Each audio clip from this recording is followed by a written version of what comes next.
that is Dr. Turki Faisal Al-Rashid from Saudi Arabia. Dr. Al-Rashid is a businessman. He's an author of many books, and he's also an academician. He is an adjunct professor at the University of Arizona, and he's also an advisor at the Faculty of Agriculture and Food Sciences at the American University of Beirut in Lebanon. As a businessman, he's the founder and CEO of something called the Golden Grass Incorporation, and working on agriculture. And his contracting company is based in Saudi Arabia, but he's also investing in Eastern Africa. And I think this is extremely interesting to hear a little bit more about, because in the transboundary dimension and the connectivity in the world, this is one of the main linkages and also a main opportunity for supporting adaptation and just adaptation to climate impact on water resources in the agriculture. So, Dr. Al-Rashid, please, the floor is yours. Assalamu alaikum. First, I'm speaking on my personal capacity. My view does not represent anyone else, any institution or I am affiliated with.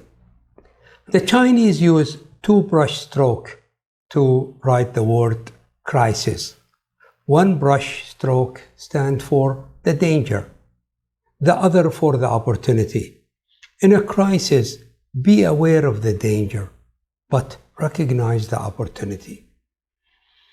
For Saudi Arabia and other GCC countries, arid climate, limited reserve of non-renewable water resources, the effect of global warming, and the threat of food crisis are some of the challenges to their sustainable development. African countries have some of the most fertile soil, abundant fresh water, low-cost labor, but lack of capital and infrastructure in terms of physical and legal. Thus, they offer a potential avenue for transboundary investment to achieve food security. The impact of COVID-19 pandemic has put more pressure on countries to grow locally and outsources food supply to mitigate a food crisis. Saudi Arabia food consumption is forecasted to reach about 40 million metric ton in 2023.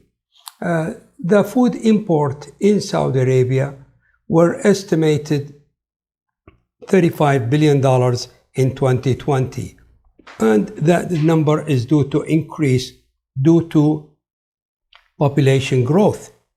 Saudi Arabia and other GCC countries and African countries, investment opportunity in terms of food, water, and infrastructure is vital to achieve just resilient in terms of economic, social, and environment sustainability. In view of the current consequences of the effect of the global warming and other crises, food is vital for our existence as a mankind. Most countries of the MENA region are also being fragile state, and they need investment to achieve the United Nations 17 development goals. Opportunity for transboundary investment in African countries from the perspective of Saudi Arabia and GCC countries are breeding ground for potential business venture. The private sector in Saudi Arabia could make an impact on those African countries. But there is a challenge. Saudi Arabia water consumption for agriculture purpose was about 84% of the total water consumption in 2017. The world food crisis in 2008 and now COVID pandemic led to shortage of food due to the lockdown. Transboundary agriculture investment. According to my book, the top 3 countries are the best investment for Saudis are Sudan, Egypt, and Ethiopia. To illustrate, the importance of transboundary agriculture investment, we will use the SWOT analysis. What is SWOT analysis?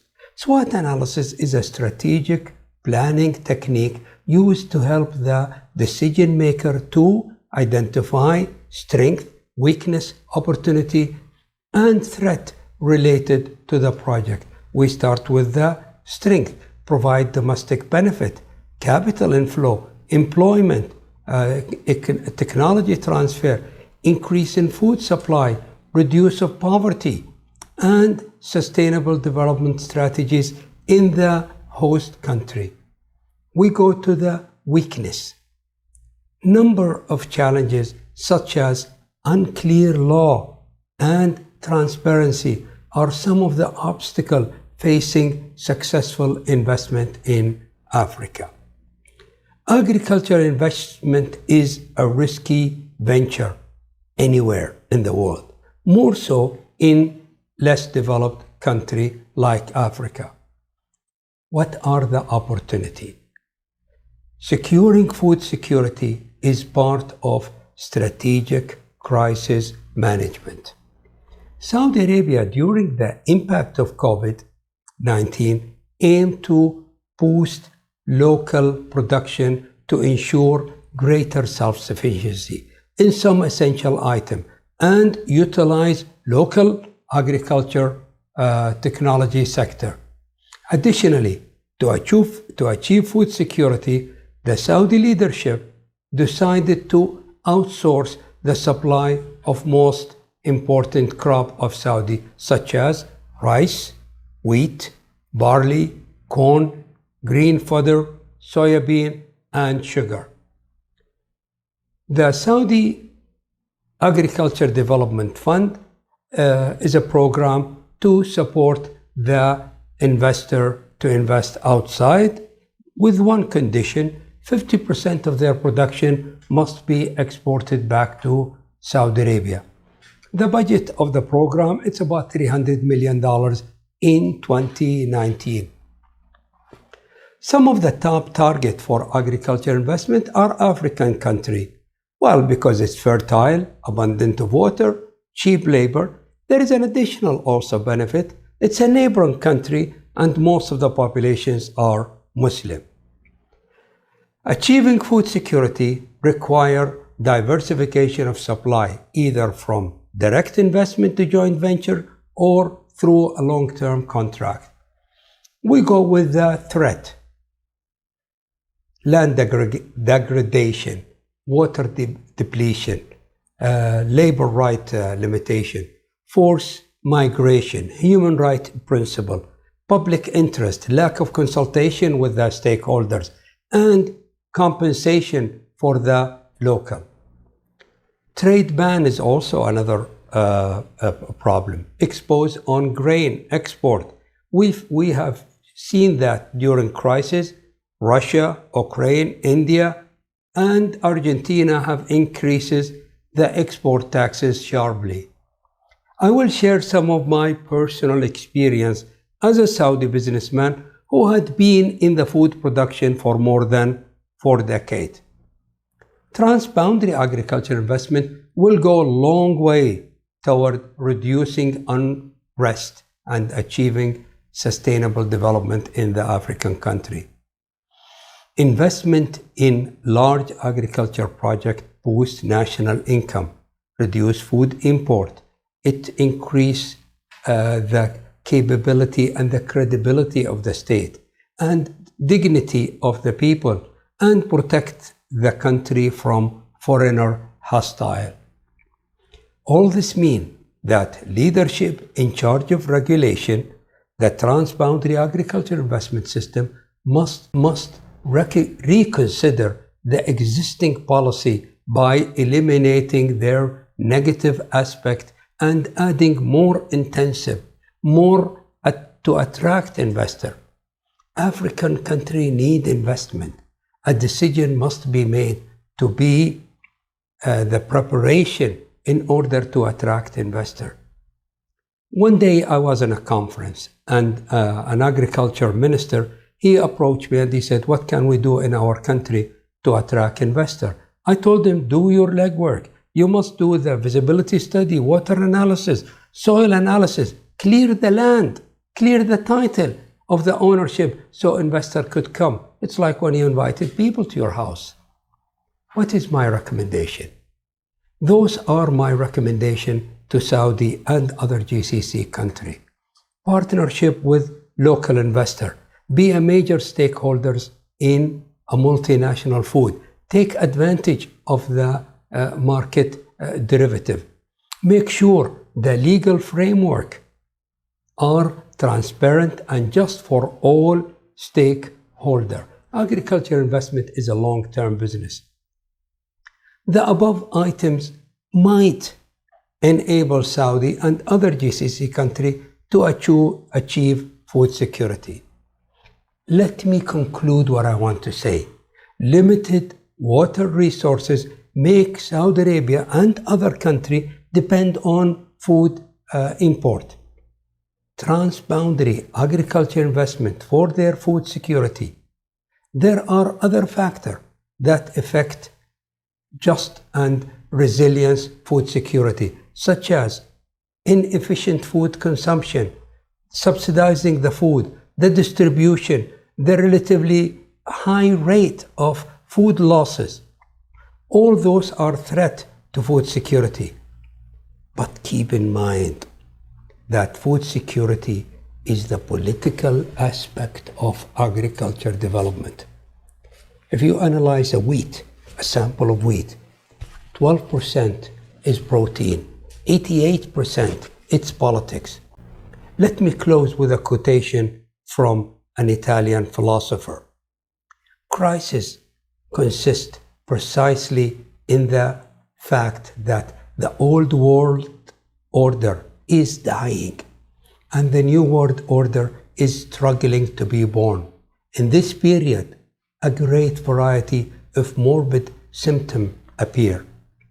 Decision maker and leader need to recognize that. Post the global pandemic and due to climate change, the world needs investment and strong legal and physical infrastructure to secure food security. Water is vital to the existence of our humankind. For more information about myself, please visit www.tfrrashid.org. Thank you, and I'm happy to receive your question. Thank you very much, Dr. Al-Rashid, for that very insightful and wonderful presentation on a very, very important topic. And I think you covered a lot of ground in a very short time with the legal and infrastructure aspects to guide investments. It's a very important pathway for a more prosperous and even just future where we need to use the water sources in the best way possible where they exist and use trade and connectivity in the world to distribute them to where they will be consumed. Thank you very much.